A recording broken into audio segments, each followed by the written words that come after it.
Ngayong araw nga ay pag-uusapan natin Lakers panalo kontra OKC Thunder bumaba na sa 8 seed. At pag-uusapan na nga din natin ang bagong sentro ng Lakers. Sa pagsisimula nga ng first quarter ay naging maganda nga agad ang depensang ibinibigay ng parehong koponan sa isa't isa. Una ngang nakapuntos ng 2 points ang OKC subalit binawian nga ito ni Austin Reeves ng 3 points.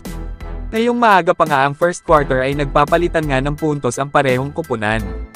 Nagpapainit pa nga ang bawat isa sa mga players at kanya-kanyang kinukuha ang kanilang momentum. Grabe nga ang ginawa ni Davis para nga siyang lumipad sa kanyang dunk na ginawa. Maaga pa nga lamang ay dinodomina na nga agad ni Davis ang OKC Thunder. Subalit ginantihan nga din ng OKC ang Lakers at gumawa nga din ang mga ito ng back-to-back points. Kasalukuyan na nga silang lamang ng 10 points. Maganda nga ang buwelo ni Anthony Davis ngayong first quarter.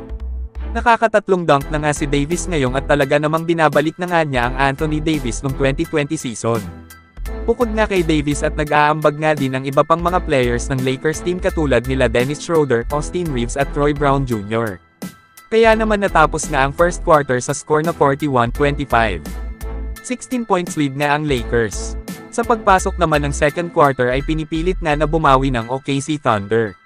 Hindi nga ito hinahayaan ng Lakers at maganda nga ang palitan ng puntos ng parehong koponan.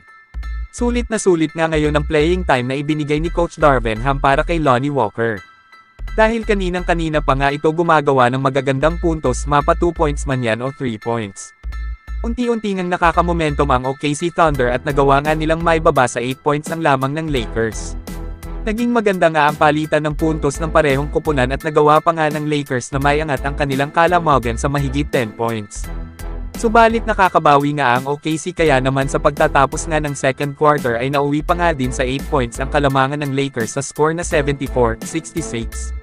Sa pagsisimula nga ng third quarter ay pinipilit pa nga din ng OKC na makalamang sa Lakers team. Subalit hindi nga napayag ang Lakers kaya naman nagiging maganda nga ang palitan ng puntos ng parehong koponan.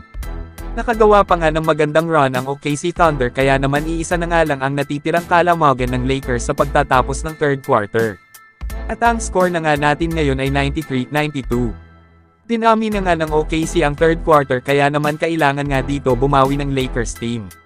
Sa pagpasok nga ng fourth and final quarter ay gumawa nga agad ng back-to-back points ang Lakers team sa pangunguna ni Dennis Schroeder. Dikit na nga ang nagiging laban ngayon sa kalagitnaan ng fourth quarter. Tabla na nga ang Lakers at OKC sa score na 102.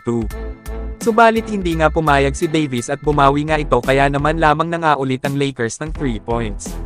Unti-unti na nga ulit nakukuha ng Lakers ang momentum sa mga oras na ito.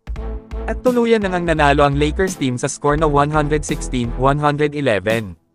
Ano ba ang masasabi nyo dito mga ka-Big Hoops?